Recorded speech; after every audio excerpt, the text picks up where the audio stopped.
Bienvenue dans MakerCast, le podcast des créateurs de contenu. C'est Antoine Blanchemaison. Ce matin, je me suis mal réveillé, je suis de mauvais poil et du coup, je vais faire un podcast un petit peu vénère. J'ai perdu 3 ans de ma vie dans une école de commerce. Pourquoi perdu? Non pas que l'école de commerce soit inutile, simplement ça aurait été utile si j'avais voulu devenir adjoint marketing chez Yoplait, ce qui n'était pas le cas. Moi, je voulais devenir entrepreneur. Et comment m'avait été vendue cette école? Sur les bases que c'était une école qui était censée être spécialisé dans l'entrepreneuriat. C'est-à-dire avoir des structures pour monter sa boîte, dont j'ai absolument jamais vu la couleur. C'est-à-dire avoir des cours sur l'entrepreneuriat et avoir des profs sur l'entrepreneuriat. Des profs qui ne sont donc pas entrepreneurs mais profs. Et j'ai eu justement un cours qui s'appelait cours de créativité, déjà ça veut tout dire, avec une prof qui nous expliquait que pour créer une bonne boîte, il fallait d'abord commencer par une idée qui n'existait pas. Et que c'était très important que cette idée n'existait pas. En partant du principe peut-être que parce qu'une idée existe, elle est bien exécutée forcément. Et donc on s'est mis en groupe, on devait être par groupe de 5 et on devait commencer à faire des trucs bizarres comme lancer des mots au hasard. Faire une grosse fleur sur un bout de papier, puis noter ces mots dans la fleur, et puis au bout d'un moment, au centre de la fleur, faire un croisement entre tous ces mots et trouver l'idée géniale, l'idée qui allait révolutionner le monde. Sauf que cette façon de faire, elle fonctionne pas forcément. Parce que déjà, l'entrepreneuriat aujourd'hui, c'est à la mode. Ce qui veut dire qu'il y a des millions de personnes chaque jour qui ont des idées géniales. Ça ne veut pas dire qu'il y a 1 million de projets qui changent le monde chaque jour. Et on était obligé de le faire. Du coup, on s'est mis à 5, on a réfléchi, on a fait notre petite fleur, on a trouvé nos mots au hasard. Il s'est trouvé que dans les mots au hasard, il y avait dessin, il y avait tatouage, il y avait animal, il y avait chien. Et donc, y a la prof qui vient nous voir, qui nous dit « Bon, vous avez trouvé quoi ?» On dit « Là, j'avoue qu'on n'a pas grand-chose. On a chien, on a tatouage. » Et elle nous dit « Mais c'est génial !» Attendez, mais vous venez de trouver le nouveau Facebook. Vous venez de trouver l'idée du siècle. Vous avez inventé le salon de tatouage pour chiens. Et elle nous disait ça avec le plus grand sérieux du monde. Alors moi, j'essayais de me retenir de ne pas exploser de rire en me disant « Mais c'est une blague. » Non, c'était vraiment... On avait inventé le salon de tatouage pour chiens. Et elle nous a dit, mais attendez, mais ça n'existe pas. Ça n'existe pas, donc c'est forcément une idée géniale. Faites-le, développez ça. Et donc on avait 1 an pour développer ce projet-là, sauf que moi, j'ai mis un veto, j'ai dit, c'est pas possible, je ne ferai pas ça. Je refuse de faire un salon de tatouage pour chiens. D'abord parce que j'aime pas les tatouages. Deuxièmement, parce qu'un chien, ça a des poils, et que je vois pas l'intérêt de faire des tatouages si on met des poils par-dessus. Troisièmement, parce que j'y croyais pas une seule seconde. Donc j'ai dit non, on va faire autre chose, il faut qu'on trouve une nouvelle idée. On s'est mis à 5, on a réfléchi, on a trouvé une autre idée qui était de faire une alarme pour iPhone, qui était une idée beaucoup moins conne parce que ça répondait à un vrai besoin qui est qu'on se fait voler son téléphone portable, sauf qu'on n'était pas bon pour l'exécution. Cette idée, on l'a portée plusieurs années, on a voulu faire une vraie boîte, on a créé une société, une structure, on a fait des concours de start-up, j'ai pitché devant Xavier Niel, Marc Simoncini, Jacques-Antoine Granjon, des grands entrepreneurs français. On a été financé à hauteur de 25 000 €. On a gagné plusieurs concours de start-up. On y a cru et puis on a tout perdu. On a arrêté, on a laissé tomber le projet parce qu'on n'était pas bon dans l'exécution, même si l'idée en soi pouvait être bonne. Alors je te laisse imaginer pour le tatouage pour chien ce que ça aura donné. Et il part de là en fait mon coup de gueule, c'est que c'est une école qui est censée être spécialisée dans l'entrepreneuriat. Une école qui est accréditée et qui est liée à la Chambre de commerce et d'industrie de Paris. Et une école qui t'enseigne tout ce qu'il ne faut pas faire dans l'entrepreneuriat.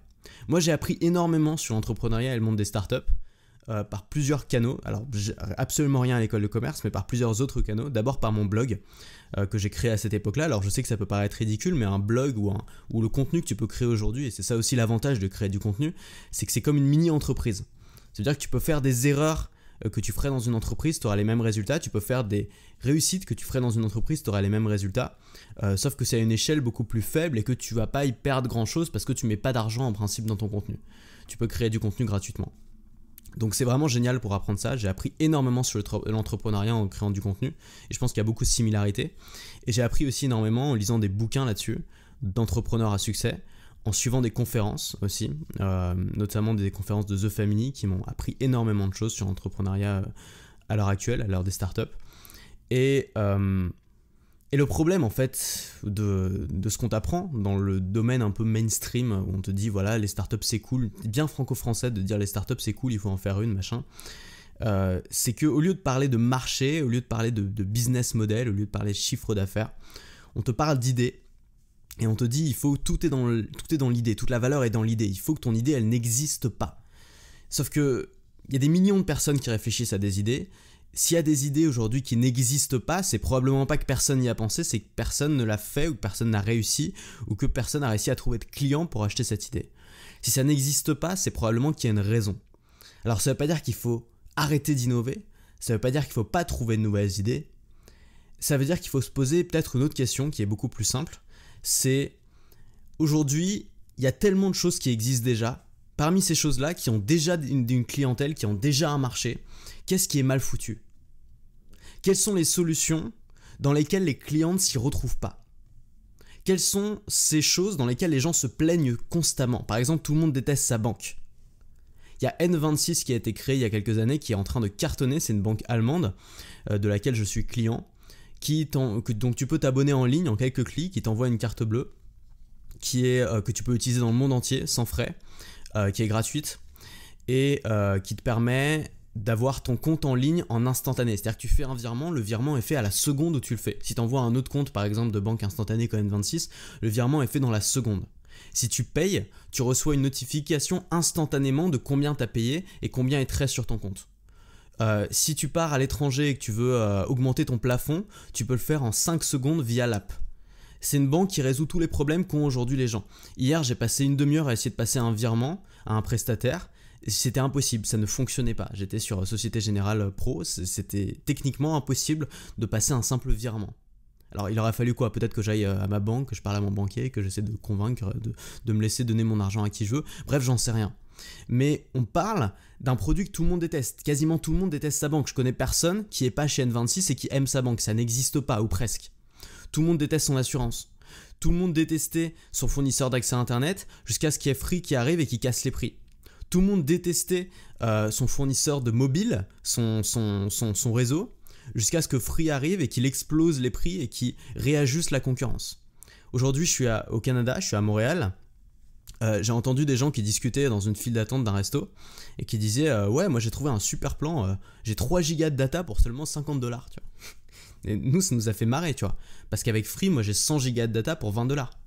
Et j'ai de la data ici au Canada, j'ai de la data aux US, j'ai de la data dans toute l'Europe, tu vois, c'est pas juste dans mon pays. Et ça change tout, évidemment, et c'est ce qui fait la valeur du service. Alors je dis pas que Free c'est parfait, Free a plein de problèmes, mais Free a cassé complètement les codes en prenant quelque chose que les gens détestaient et qui était mal fait, et en le rendant bien, en faisant quelque chose de bien. Et tous les concurrents en France ont été obligés de s'aligner, parce que sinon on serait rendu compte à quel point c'était ridicule, à quel point c'était une arnaque, une escroquerie. De la même façon, donc Free n'a rien inventé, Free est arrivé après sur le mobile. De quoi je te parlais juste avant. N26 n'a pas inventé la banque. N26 n'a même pas inventé la banque en ligne. Les banques en ligne existaient déjà. Simplement, N26 a fait une banque qui t'apportait des choses dont tu avais vraiment besoin. Pas un espèce de forfait 10 heures à 2 balles, pas une espèce de carte bleue avec des mignons dessus pour faire joli, mais des trucs que les gens voulaient vraiment. C'est-à-dire une banque qui fonctionne et qui te laisse utiliser ton argent quand on a besoin. Apple n'a jamais rien inventé. Apple n'a pas inventé le Mac. Apple a créé un ordinateur qui était facile à utiliser avec une interface graphique. Apple a inventé, si tu veux, l'interface graphique, peut-être. Mais Apple n'a pas inventé l'ordinateur. Apple n'a pas inventé le baladeur audio avec l'iPod. Apple en a fait quelque chose de bien. Parce qu'avant, les baladeurs audio, c'était soit un espèce de gros truc plat où tu mettais un CD dedans, soit un truc à cassette où tu pouvais avoir 10 chansons puis ensuite tu n'avais plus de place. Apple a fait un concept où tu as un petit boîtier et tu peux mettre 1000 musiques dessus. Apple n'a pas inventé le téléphone, Apple n'a même pas inventé le smartphone. Apple a sorti un smartphone qui était utilisable, qui était facile à utiliser pour plein de gens, qui était agréable à utiliser, où tu pouvais littéralement télécharger et utiliser des applis parce que c'était bien, parce que c'était sympa, où ils ont réussi à virer le clavier, non pas parce que les gens n'avaient pas besoin d'un clavier, mais parce qu'ils ont réussi à faire un clavier tactile qui était utilisable, ce que personne n'avait pu faire avant. Donc Apple a rendu quelque chose d'extrêmement mal fait bien. C'est ça qu'ils ont fait, c'est comme ça qu'ils ont révolutionné le marché.